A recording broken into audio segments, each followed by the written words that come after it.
This is at the point where some people are inside hell, may Allah protect us from hell, and some people are inside heaven. So the decision's already been made, and this scene is of someone who made it into heaven. And so فَأَقْبَلَ بَعْضُهُمْ عَلَى بَعْضٍ يَتَسَاءَلُونَ. They start meeting with each other. Hey, wow, you made it too. And they're hanging out with each other and they're asking each other questions. So how was it for you? Man, Judgment Day, that was scary stuff, right? And they're having all kinds of conversation. And one of them, he looks around at all these familiar faces and he says, قَالَ قَائِلٌ مِّنْهُمْ إِنِّي كَانَ لِي قَرِينٌ.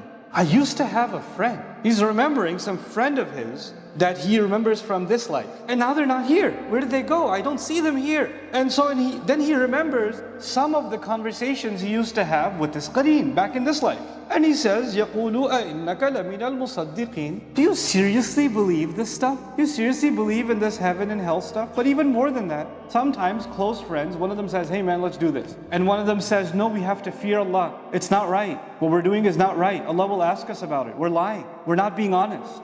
We're doing something Allah doesn't want us to do. And the other person says, are you serious right now? Oh, you're like a believer? Seriously? That you're better than everybody else? You know? Are you really gonna drop the Islam card on me now? Can you not be religious right now? We're all Muslim, okay? We got it. Allah understands. Just do it, man. Why are you making a big deal? Why are you even making a big deal out of this? It's okay to, if you try to remind that close friend of yours, no, but you know, Judgment Day. Right, Judgment Day. Okay, you want to give the khutbah? It's not Friday. Okay, so you hear this kind of response. And he remembers those kinds of conversations. And he literally says, he used to say to me, are you seriously, confirming, or are you seriously believing all this stuff? أَإِنَّكَ لَمِنَ الْمُصَدِّقِينَ أَإِذَا مِتْنَا وَكُنَّا تُرَابًا وَعِظَامًا أَإِنَّا لَمَدِينُونَ. Yes, I know. When we are going to be reduced to bones and decayed dust, then we're going to be raised again and everything we did is going to get asked about. Got it, I heard the khutbah about Judgment Day too, thank you very much. And this person gets to heaven and he's reminding themselves of these difficult conversations that he used to have. And then he asks all these people that are sitting in this new company of Jannah, he says, هَلْ أَنْتُمْ مُطَّلِعُونَ. Would you like to find out what happened to him? Would you like to inquire? Nobody else cares, it's his friend. So people keep drinking their drink and eating their food and asking other questions. And he says, so nobody else is wondering about this? Am I the only one who knows about him? I'm the only one who's asking? So he asked Allah, فَطَّلَعَ. So he sought to find out. Now the thing about Jannah, heaven, is that you get whatever you ask. So he desires that he wants to see his friend that he can't find. And you can already guess from the kinds of questions his friend used to ask, he didn't make it to heaven. And now he wants to see his friend. But to see his friend, Allah will have to show him a picture of hell. So Allah describes, فَرَآهُ فِي سَوَاءِ الْجَحِيمِ. It is as if a window is open in heaven and he can look inside and he can see his friend or his qareen, his associate, this person of his, in the middle of hell, in the middle of the roaring flame of hell. Jahim actually comes from juhum, which is when the pupils of a lion dilate before it's about to eat you up. That's actually called juhum. And when the fire sees its prey and it gets exaggerated, it gets aggressive, that's when it's called Jahim. Now, this is a person you cared about your whole life. So you would imagine the moment you see them, you say, oh my God, can I help you? Can I get you out of there? I have to help you. None of that happens. This person sees their friend and says, قَالَ تَاللَّهِ. He says, I swear to God. I swear by Allah. And Tallahi is different from Wallahi. The Arabs from thousands of years ago, when they swore by anything, they said Wallahi. But and they would say Wallahi even for casual things, like Wallahi, I'm so hungry, I need some chicken right now. No problem. They would say Wallahi, no problem. But Tallahi is used when you're shocked. Tallahi is used in extreme cases. So it's like it's Wallahi on steroids, is what Tallahi is. And so he says, Tallahi, I swear to God, in kitta la turdeen. It is as if you almost made me fall off the cliff too. Man, I came so close to sticking with you all the time that when you're going into the wrong direction, I was tempted to go with you. So instead of worrying about how he's doing, the first thought that comes in your mind is, man, you almost got me too, bro. You almost had me. And the word turdeen, irda, is used when someone is pushed off a cliff. You almost pushed me off the cliff with you. Then he says, لَوْلَا نِعْمَةُ رَبِّي لَكُنْتُ مِنَ الْمُحْضَرِينَ. Had it not been for the great luxury and favor of Allah, I would have been among that group of people on Judgment Day that had to present their explanations. Muhdareen, ihdar, when you have to stand up, stand before Allah and present, explain every one of your deeds. You know what that's telling us? The people of heaven, when they present their book of deeds to Allah, you know what Allah Azza wa Jal describes? فَسَوْفَ يُحَاسَبُ حِسَابًا يَسِيرًا. Allah will give an easy audit, easy checking. They'll turn to page 75. Hey, I think there's a Hajj here. Could you please give me credit for that one? And the angel will, no, you get it. It's okay. You can go. They're not going to go item by item for the people who go into heaven. But the people who go into hell, people who are in trouble, they start getting, so what happened on this day? What were you doing at 3 a.m.? What was this? Who were you with? What were you talking about? What did you text? What did you say? What did you do? What did you eat? What did you drink?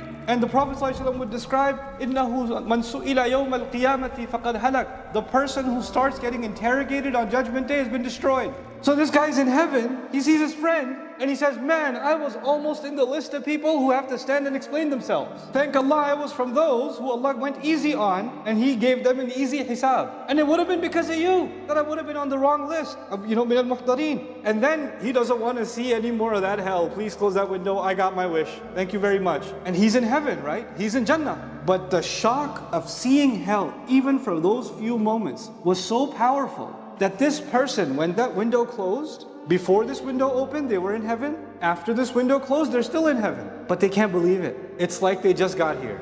It's like all the luxuries of heaven disappeared for a moment, and it's like they just got here. And they say, أَفَمَا نَحْنُ بِمَيِّتِينَ. We're really not going to die anymore? Seriously, we're okay now? إِلَّا مَوْتَتَنَا الْأُولَى وَمَا نَحْنُ بِمُعَذَّبِينَ. And we're not, except that first death we already had, and no more torture, right? No more torture? Nobody talks like that in Jannah, do they? Nobody gets to Jannah and says, we're not going to get tortured, right? A few minutes ago, he was hanging out with his friends, sharing drinks, asking about how life used to be. But when he got even a little glimpse of hell, and he came back to heaven, all he can think about is getting over the trauma of seeing what he just saw, even in heaven. And he's saying, we're not going to get punished anymore, right? This person now in heaven says, Inna hada lahu al-fawzul azim. This is the great success. He didn't call the drinks and the company and the food and the mansions and all that great stuff. He didn't call that success. You know what he called great success? Escaping a terrible friend who was leading him down a dark path. Not becoming of those who have to be presented on Judgment Day and have to explain themselves. Man, I escaped that? That's the biggest success. No more death, no more punishment? I'll take it.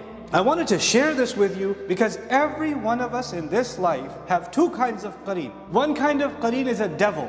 It's a shaitan. We can't see him. He's there all the time. He's done a PhD on you. He studies you. He knows when you're the weakest. He knows exactly what your temper is like, what your temptations are like, what your weaknesses are like. And he knows exactly when to whisper to you what you are in your weakest moments because he has studied his enemy. You know how in sports, opposing teams, they study the other team's strategy? This guy is one devil assigned to you. He's your qareen. Surah Qaf, he'll be described as a qareen. This guy is with you your entire life. Your entire life. No psychologist has you figured out like this qareen does. And his job is to push you to do the wrong thing all the time. All the time. All the time. And when he succeeds, Judgment Day will come and this qareen will say to Allah, رَبَّنَا مَا أَطْغَيْتُهُ وَلَكِنْ كَانَ فِي ضَلَالٍ بَعِيدٍ. I didn't make him do it.